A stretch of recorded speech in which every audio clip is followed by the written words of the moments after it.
Hi, I'm Angela Non. I'm Ariana Kempis. And this is BRB Crying.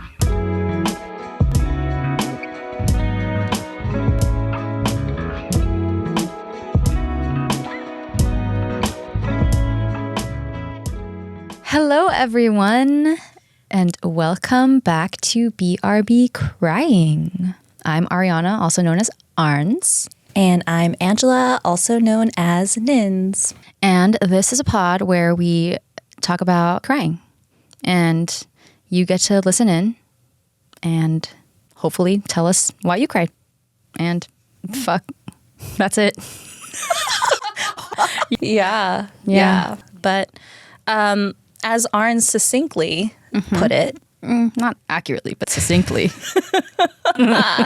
we are here today, as we are every Tuesday, to get into our feelings, get a little weepy, talk about why. Love it. Love Yeah. it. See, that's why you do that and I don't. I know, but you know what? It's okay. I warmed you up.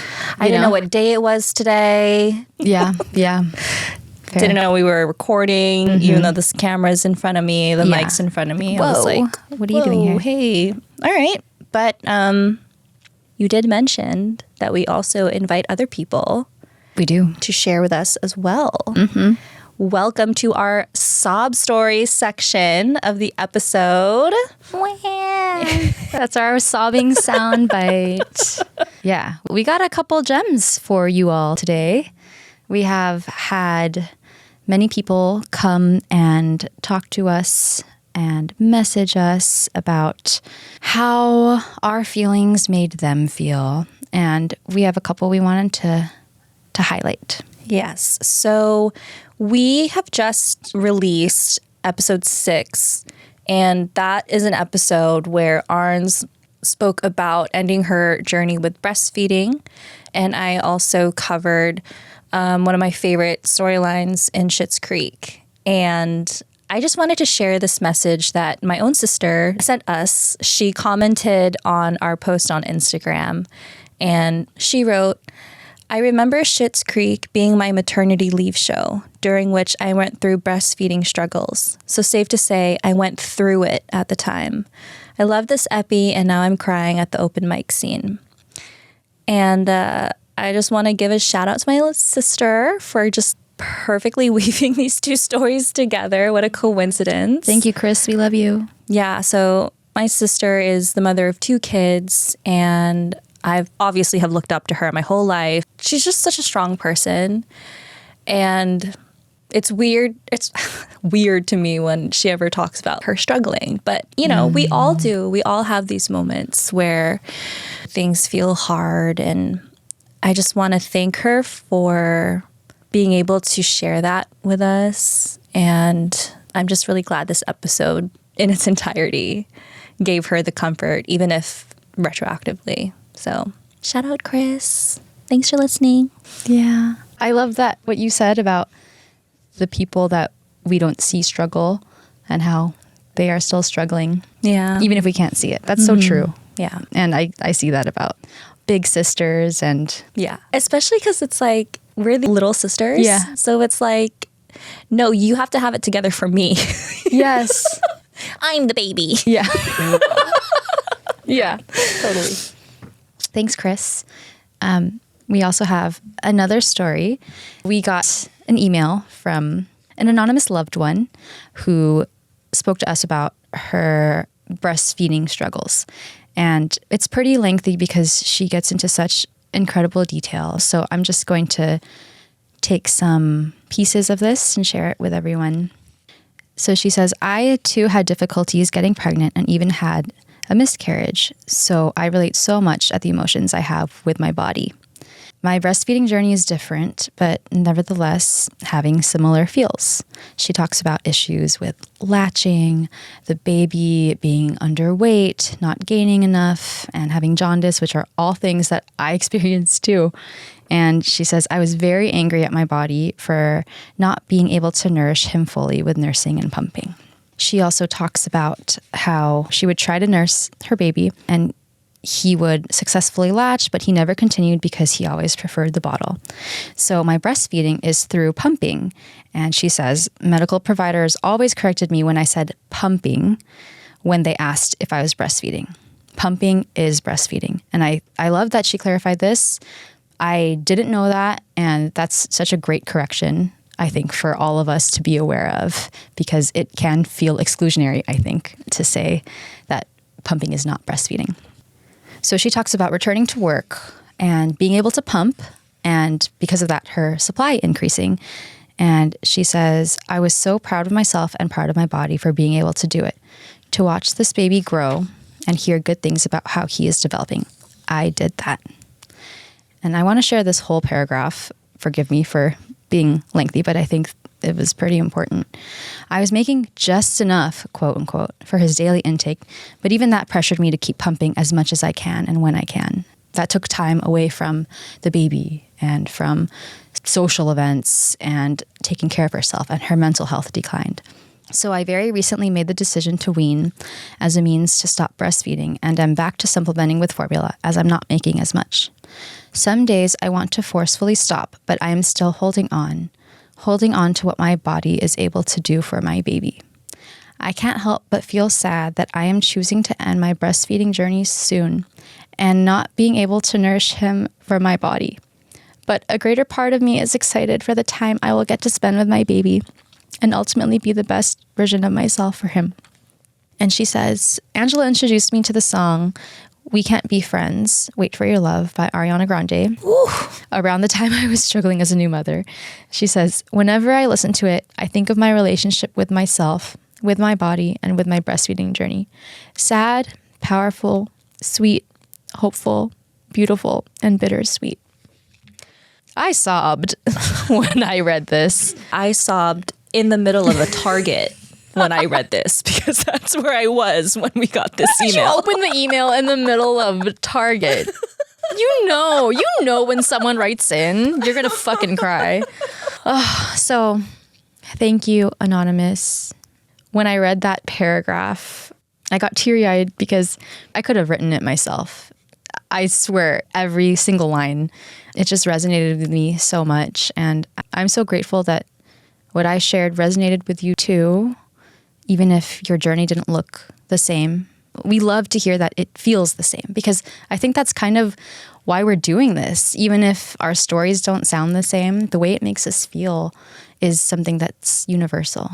So thank you for sharing. We love hearing from you. We love you, Anonymous, and you're doing such a good job. And I'm so proud of you. Yeah. I know it's hard, but you're doing it. Ooh. All right. We have one more sob story that we want to share today, and it's actually from our very own bestie, Marissa. And she says, first off, I wanted to thank you two for creating such a cozy and safe space where people can be vulnerable, even if it's only for a little bit, but enough to remind us that we are human and it's okay to feel feelings.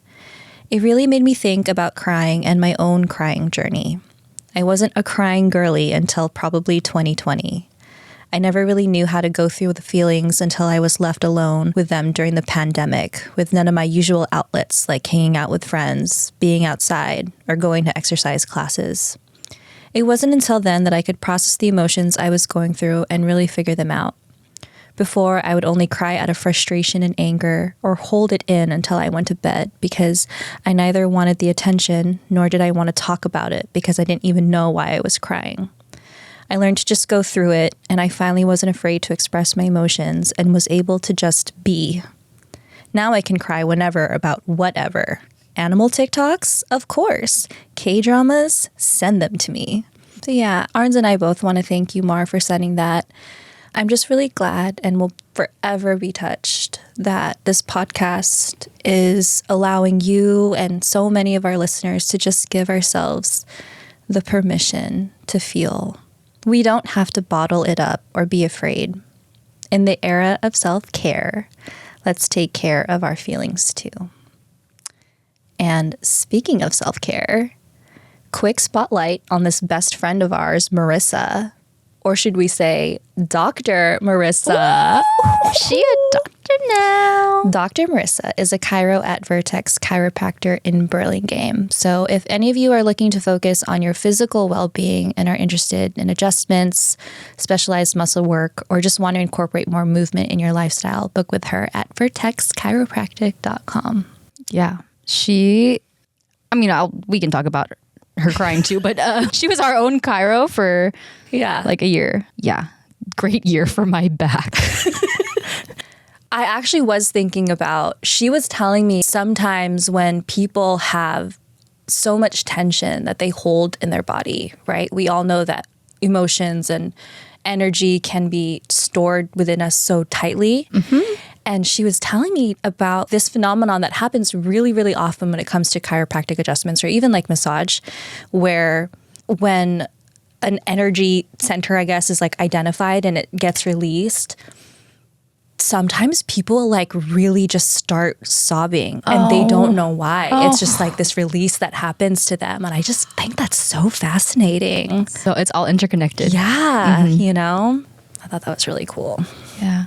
And thank you, Mar, for sharing. But also just thinking about the concept and just allowing herself to feel and just not withholding anymore. Yeah. And I think that's the coolest part. Yeah. So thank you, Mar. We love you. We love you. That was a really nice sob story section that we had for this episode. Keep it fucking coming, Let's keep guys. it fucking going. Let's keep the sobs rolling. Yeah. If you would like to submit a sob story to us, please send us an email at hello@brbcryingpodcast.com or submit a story on our website, brbcryingpodcast.com. Beautiful.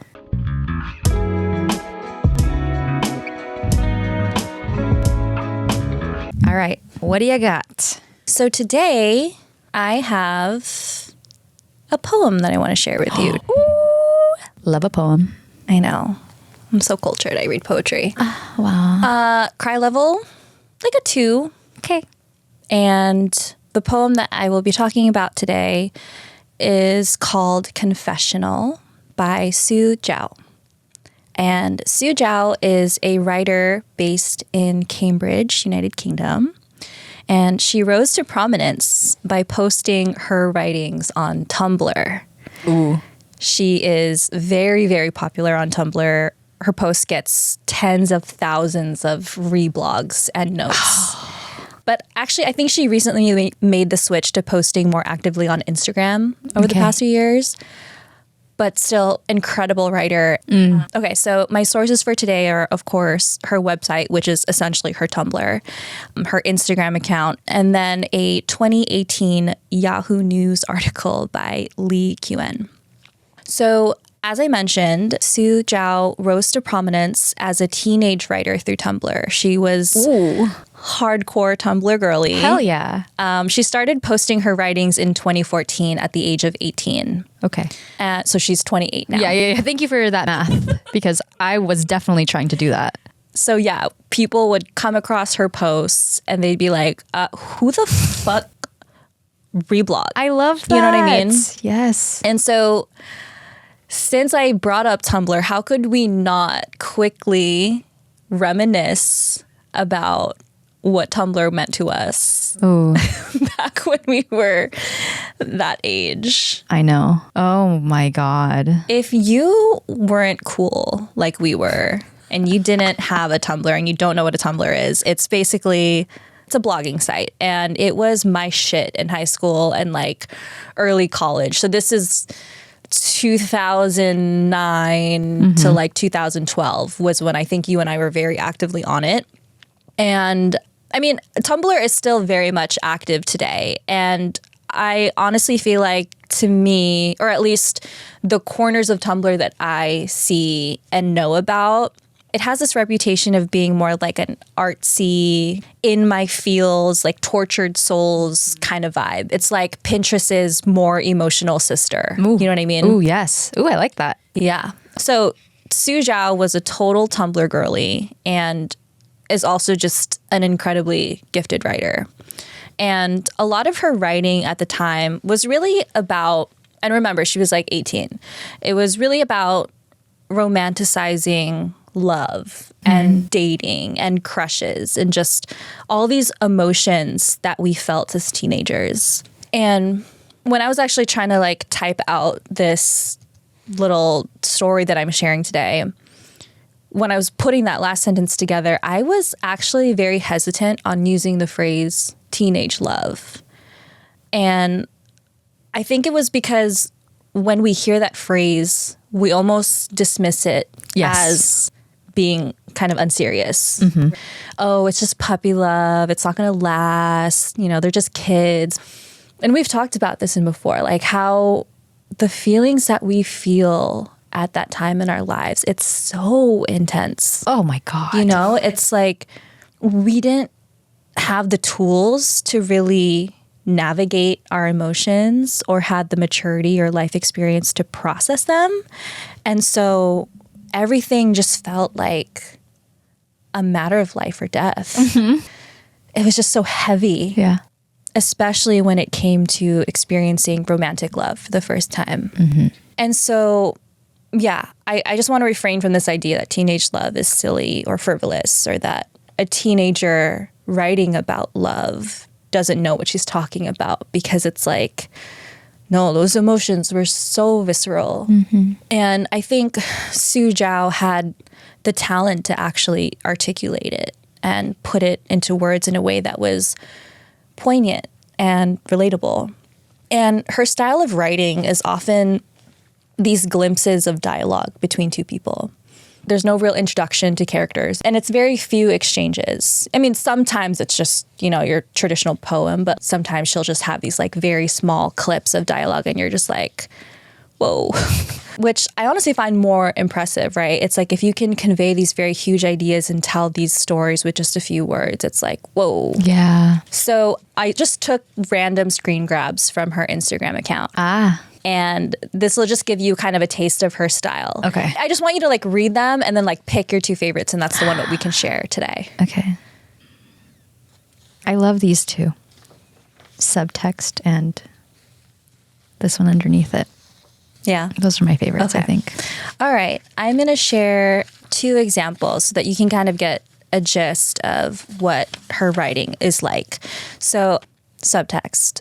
So when I asked you to ruin me, she said, I was really asking you to love me. Later, when I asked you to love me, knowing that you never would, I was really begging you to leave me. And another example from Sue Zhao. She writes, isn't it true that the art we love reflects more about us than the art itself? Isn't that true of the people we love too? So yeah, she's just really great at just capturing the complexities and all these really loud thoughts that we have in our mind, and we don't know necessarily how to articulate them.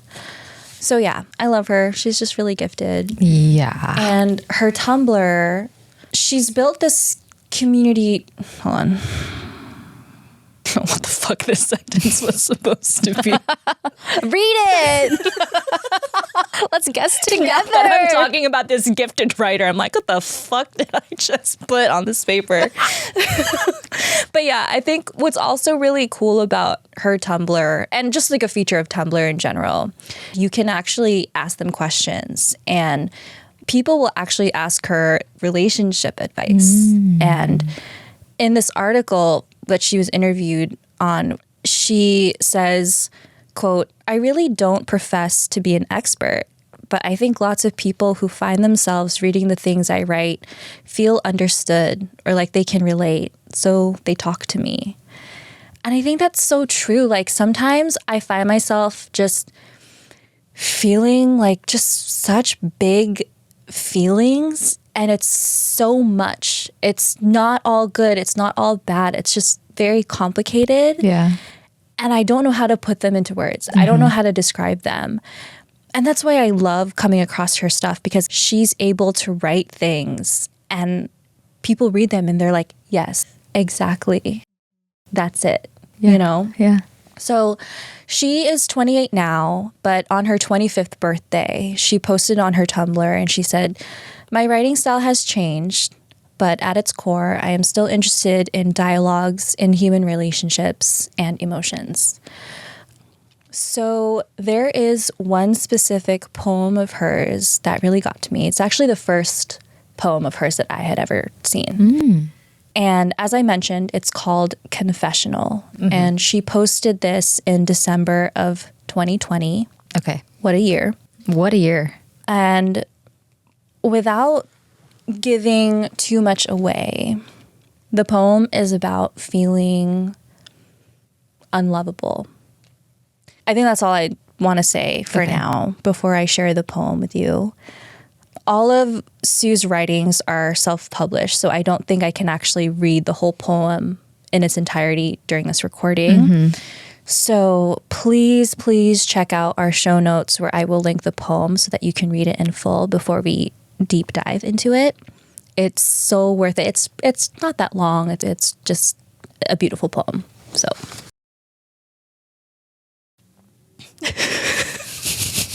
Can I have a tissue? That was pretty good. listener, did you read it? You have to read it first. Please just pause, just read it. It will take 2 minutes, but it's well worth it before we dive in. So I just read it to Arns. She didn't cry or anything. Me? Me?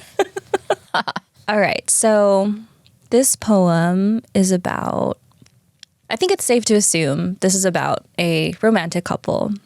And in the first half of the poem, each person in this relationship has this moment of self-loathing. They both confide in one another their own worst thoughts about themselves. Quote, I am terrible. I have terrible thoughts. I have terrible feelings. I am terrible.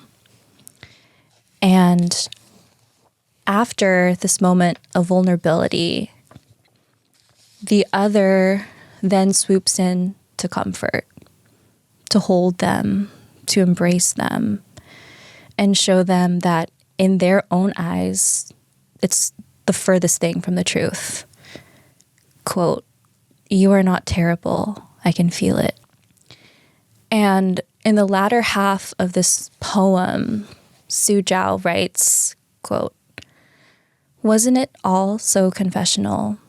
Each of us alternately finding things we thought made us the most abhorrent beings on the planet. At night, confessing our existence as sins. I am awful. I am terrible. I am flawed. I think we were trying to say, there are days when I feel so unlovable. I think we were trying to say, on days like these, will you love me anyway? And then the poem ends answering this question. The answer, as sure as gravity, would be yes. Yes, I will love you anyway. So in a previous episode, you covered Victoria Song's book, Bending Reality. And you asked me a question when you were talking about it. It's like one of the exercises in the book. You asked me, what do you believe you need to do and whom do you need to be to deserve love? And I think at the time, because you asked me on this live recording, I didn't necessarily know what to say. I think I said something about I feel like I have to provide a service before feeling like someone could love me back. Like the idea of someone loving me just as I am didn't make sense to me. But I've been thinking about it a lot more since you've asked. And I realized that I have a different answer. And that is that in order to deserve love from others, I feel the need to hide the parts about myself that I don't love. They can't see that. I need to be likable all the time. I need to be pretty all the time. I need to be funny all the time. I need to mold myself into what I think they would want, because if I have a moment of weakness or I show a side of myself that I don't deem as perfect, then It's like, who could love that? I think another one of the questions was like, what is your biggest fear? And when I think about why it is that I feel the need to twist and turn and do all these things to fit what I think is lovable, I think it's because my biggest fear would be someone seeing these flaws that I have about myself and then validating my own worst thoughts by agreeing. Yeah. And I can't let that happen. So I simply hide it from the world. Yeah. Or at least I try my best to. Yeah. But I think this poem just brings to light that if someone really does love you, they would never look at you the way that you would look at yourself in that critical light. And I love that in this poem, both of these people in this relationship had this moment of self-loathing. Yeah. Both of them were the self-loathers, and they were both the comforters as well. We can't fathom that the people we love would ever dislike themselves, because it's like, hello, you're so great. But when it comes to our own reflection, it's so much harder to do. Yeah. I've said this before, but it's important enough that I will say it again. We often forget to look at ourselves through the perspective of someone who loves us, who, even on our worst days and our ugliest moments, will still love us. I know this poem is about a couple, but we all have a form of love in our lives, family and friends, but I think it's the self-love that is the most challenging and the most unstable, for me at least. And I hope that if you sometimes feel the same way, we can all bookmark this poem and come back to it when we just need a little reminder that we are all loved anyway. Thanks for sharing this. My first thought after reading it was, oh, you mean these aren't things that only I have felt? And it's totally speaking to the universality of it all. Yeah. And her ability to capture that. When you were saying people will read her stuff and be like, yes, that is me. That is how I felt reading this. And I'm like, oh, I guess everyone at some point or another has felt this way. Yeah. We all feel it, and yet we don't know how to share it. The words escape us sometimes. And I love the line here because it reminds me of that subtext poem that you shared with me just earlier. There's so many things that we're feeling, but we don't really know how to capture it. And we don't even know what we're feeling sometimes. And I love that she said, I'm going to cry. I think we were trying to say there are days when I feel so unlovable. I think we were trying to say on days like these, will you love me anyway? I felt this way so many times, and I don't think I've ever even considered that. When you really dig down, that is the question that you are asking, and that is the fear you are facing. Yeah. And then you think about all the people in your life that you love that fiercely, and you're like, of course I will still love you anyway. Are you kidding? Yeah. Do you think that would stop me? Yeah. Wow. This was so beautiful. Yeah. She's a good one. I think to wrap it up, it's only fitting that I end the story with another one of Sue Zhao's quotes. Okay. And it's a dialogue between two people again. And I actually put it on the back of your printout. It's two people, and the first person says, I love you, so I cannot bear to see the ugly sides to you. And the person responds, can you really call that love? Thank you, Sue Zhao. Sue. Fuck.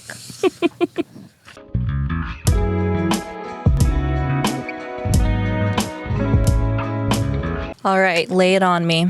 So today I have a little story for you. Okay. Well, I guess I should say I'm going to start with this little story. Okay. So last weekend, I took Sana to the library for the first time. I don't think I told you this. No. Cute. It was one of the best days of my life. This is not what we're talking about. But it was just such a great, it was so, we were walking around and she did not care about the books. Oh, sure. She's one. She was just going to the chairs and pulling them in and out. Like, unfortunately, going up to people and like, hi. You know, just like, fuck, I don't want to have that kid. You know, really? the one. Yeah. Your heart wasn't kind of like beaming with a little bit of pride. It like, was. Oh my God, sorry that my cute ass baby is bothering you. A little, just no, like just a very small part of me, because I was also imagining being the people who were being bothered by this 1-year-old. And I'm like, ugh.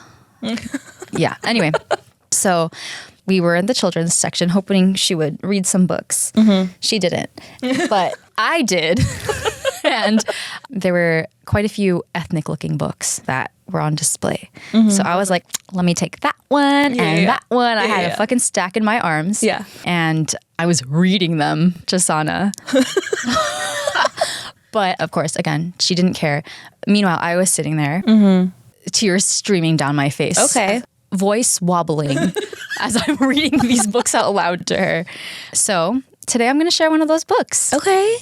So is this a spoiler alert? It is a spoiler alert for a children's book called When Lola Visits by Michelle Sterling, illustrated by Aaron Assis.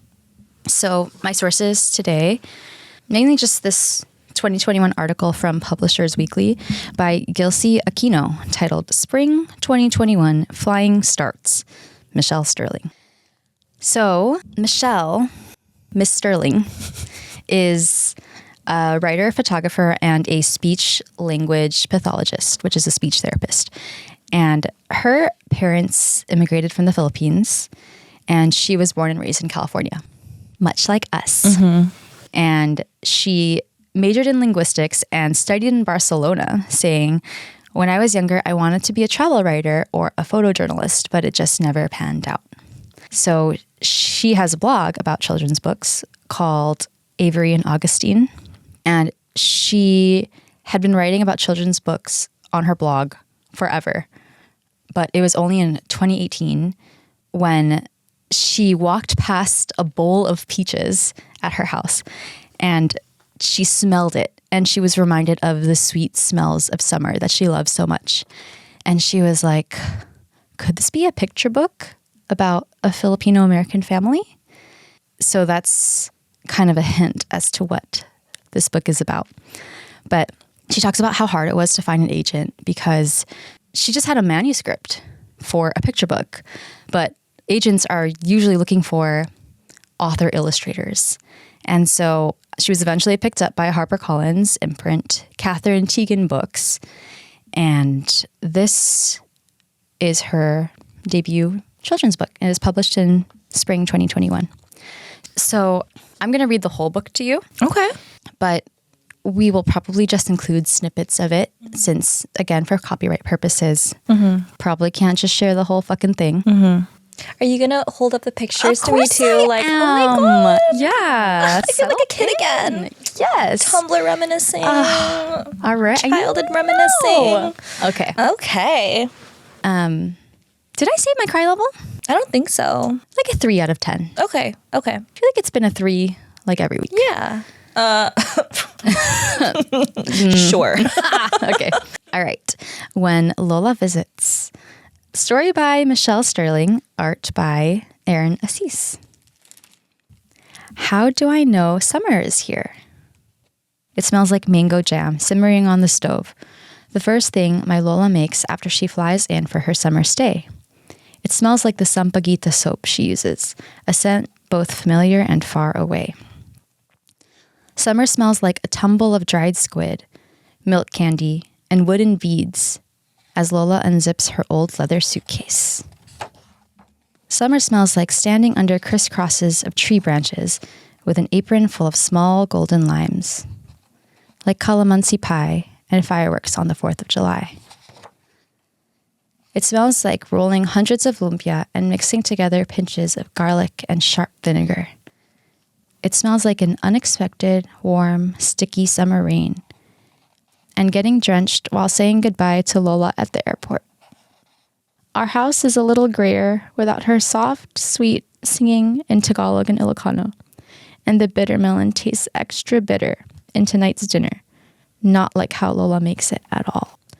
Summer smells like a letter to Lola, sealed in a mint-flavored envelope with bubblegum-scented ink, wishing that I had a bowl of her arroz caldo to settle my butterflying stomach. And it smells like melting cherry ice cream cones as we race our scooters around the block one last time, until finally it smells like freshly sharpened pencils, a stiff new backpack, and the last sweet bits of summer in Lola's mango jam. So, I just read the book to Nins, and I'll give a little bit of a synopsis. This is a book where the main character, this child, marks summer with the return of her Lola from the Philippines. And they bake and they cook and they go fishing, they go to the beach. And she marks the end of summer. I'm assuming it's a little girl, marks the end of summer when her Lola goes back home. And side note, Lola means grandmother, if you are not Filipino. And my first takeaway, aside from being ruined when I was sitting in the library, was what an incredible job Michelle Sterling did with making this book a complete feast for the senses. So for those of you who are Filipino and who listen to this, I'm sure, like me, you could smell those smells and taste those tastes, like the sharp vinegar and the calamansi pie. And I'm clearly not alone, because Kirkus Reviews said of this book, "This is a beautiful, tender expression of family and love that spans generations and great distances. Each moment is described as a smell or taste which engages all of readers' senses. The illustrations add so much life and context to the words, especially for the Filipino dishes." And I think that's what made this book so poignant for me, because as children, we're really only able to perceive the world around us through our senses, right? We're not like thinking too hard about it. It's just we're experiencing it, and that's that. And that's why I think certain smells or tastes, if you smell or taste them or like see a childhood object, you just are completely transported back to your childhood. And I did not have a grandma who went back and forth from the Philippines, because both of mine immigrated here and stayed here for the most part. But I know so many families where this was the case. Their parents or their grandparents would kind of come and go seasonally. And I know those sounds and those tastes and what it feels like to love someone and miss them and experience them even when they're gone through your senses. As you were like listening to this or hearing this, did anything like come to mind for you? Oh, so many things. Do you want to share a couple? Well, one, I just loved the variety of smells, especially as Filipino-Americans. I mean, we lived in a bubble where there were so many other first-generation families that we grew up with, and I don't necessarily remember a time being like embarrassed about Filipino culture or like being Asian. But I loved that she is reminiscing on all of these scents, fruits and desserts, which are all just objectively sweet smells. But she also mentions things like fish or dried squid, which I can totally see sometimes being embarrassed. Oh, my house smells like fish. Oh, it smells like kind of salty. And there was so much pride in those lines. Yeah, this is what my childhood smells like, and it was fucking amazing. You know? Do you have like certain smells or like tastes that come to your mind specifically for your childhood? The fried fish at breakfast. Oh, really? Yeah, the little fried fish. Yep. And then everything is with eggs and rice, you know? It does remind me of my grandma. My dad's mom would also live with us on occasion. Not constantly, but she would come in and out. And I just have like, such great memories of her. Like... She had her nails always done, and her hair is always like had rollers in it. It's right. Like you're right in terms of the senses. Those are the things that we remember. These very vivid images that take us back. Yeah. I think specifically of because my mom's mom is still around. And so I still see her and I get to experience her in the flesh still as an adult. But my dad's mom is kind of who comes to mind because she was very much that maternal grandmother that you see here in these pages, always cooking and doing these things out of love for her grandkids. But what I remember is she would, like those sniff kisses where like just fucking kiss me. Yeah. What are you smelling? But like, it's like this inhalation of you and all of your stickiness and, and yeah. just wanting to consume you. And so I remember that and the music of the wind chime outside her apartment and the sound of the teaspoon clinking against the cup. Her afternoon coffee, always decaf, never actual caffeinated coffee. But yeah, I loved that about this, the way maybe I didn't necessarily remember those exact smells or scents, but there were definitely ones that came to mind for me and that I think come to mind for anyone who imagines an elderly, loving caretaker in this way.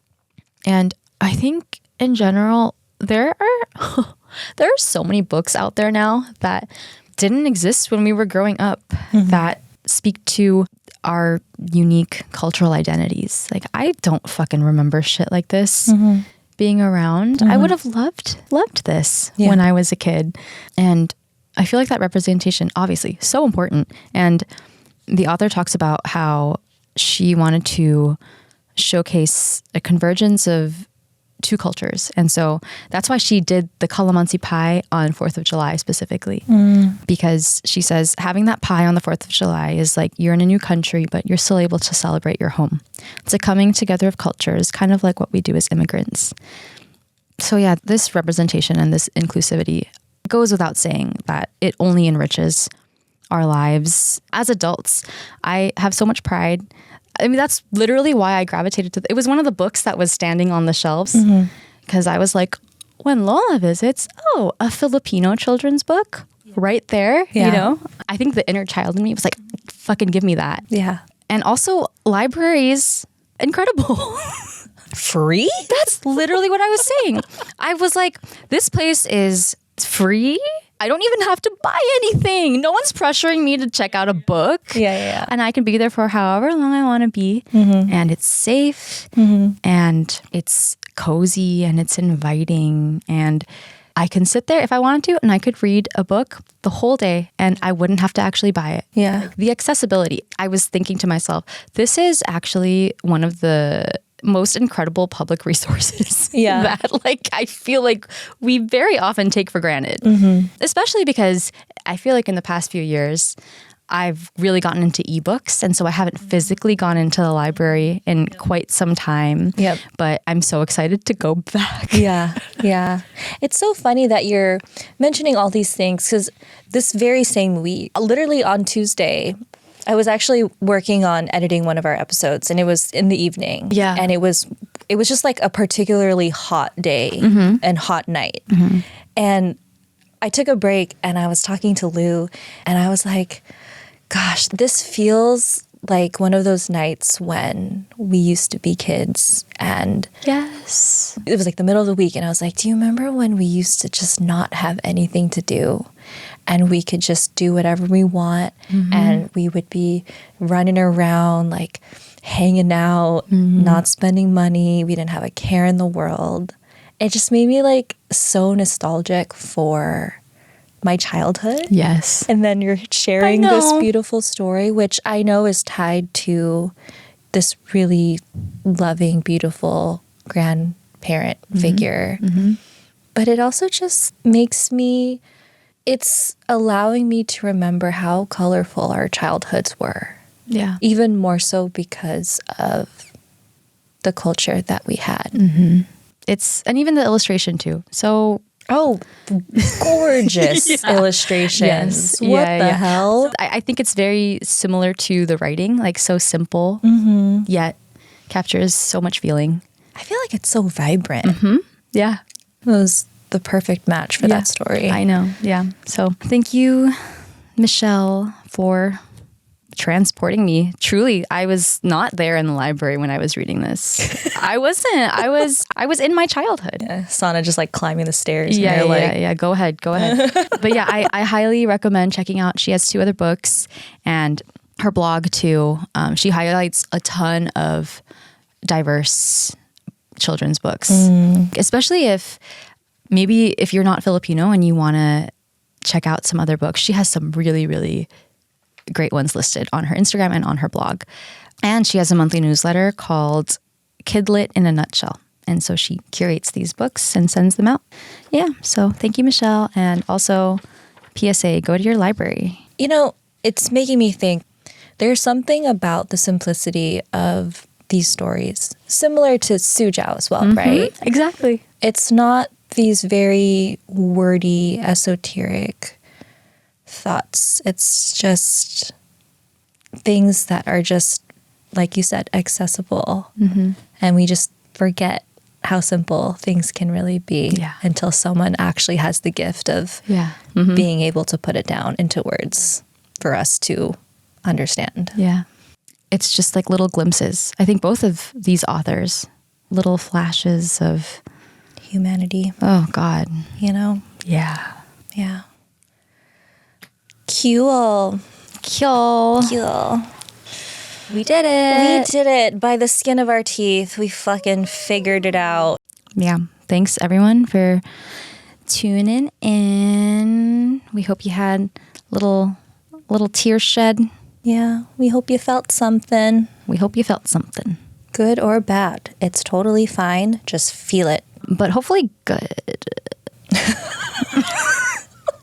Meaning, hopefully you enjoyed listening to us share. And if you want to share with us, if you have a story or a recommendation, clearly we love consuming content. So please email us, hello@brbcryingpodcast.com. Submit a form on our website, brbcryingpodcast.com. We are brbcrying.podcast on all socials. DM us.